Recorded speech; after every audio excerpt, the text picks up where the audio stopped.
challenge. Kailangan mo patayo ang mga crayon sa ibabaw ng mga lata ng pintura. Isang kamay lang ang pwedeng gamitin sa pagpapatayo ng mga crayons natin. 20 crayons ang kailangan mo patayo, 10 kada lata. Bago ka mag-move on dito, kailangan tapusin mo muna ang 10 sa first set. At kailangan tumayo ang lahat ng crayons for 3 seconds. Pag nagawa mo yun, Jao, mahihilera ka kay Meg Imperial, Jody Santa Maria to be our next millionaire. Okay? Jao, kung sakasakali makuha ang 1 million, anong plano mo? Put it to the education of my kids. Okay, very, very good.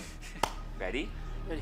At dahil ultimate challenge na to, you have a minute to do it. Good luck.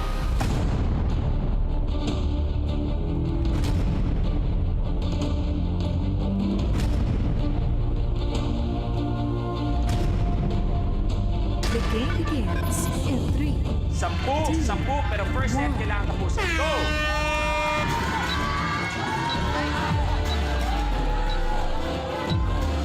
Two.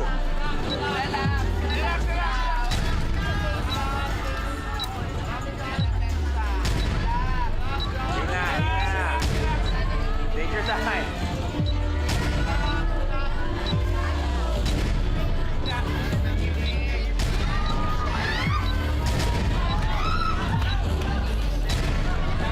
Try mo isang kamay. Try mo isang kamay.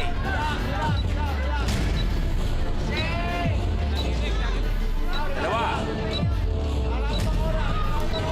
20. Feeling ko pasmado ka. Feeling ko lang. Pwede ako magkamali, pero feeling ko pasmado ka.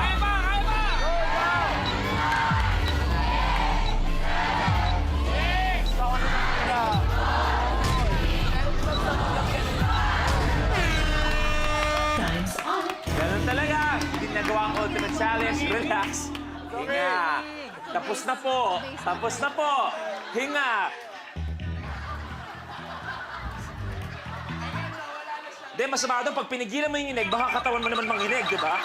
Kasi may kailangan mo punta. Oh, nawala ang nangyari.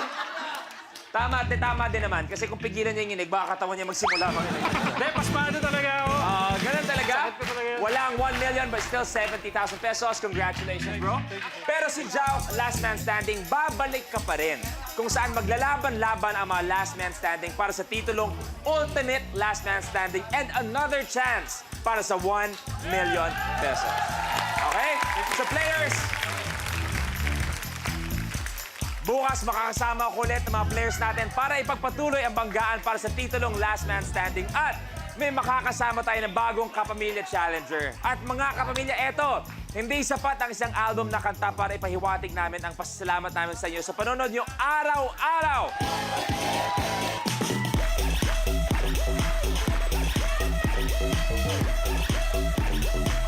Ayan, kaya mula sa amin lahat, maraming salamat. Thank you for the love, kapamilya. Magkita-kita ulit tayo bukas sa naungunang game show. Ito ang Minute to Win It, Last Man Standing.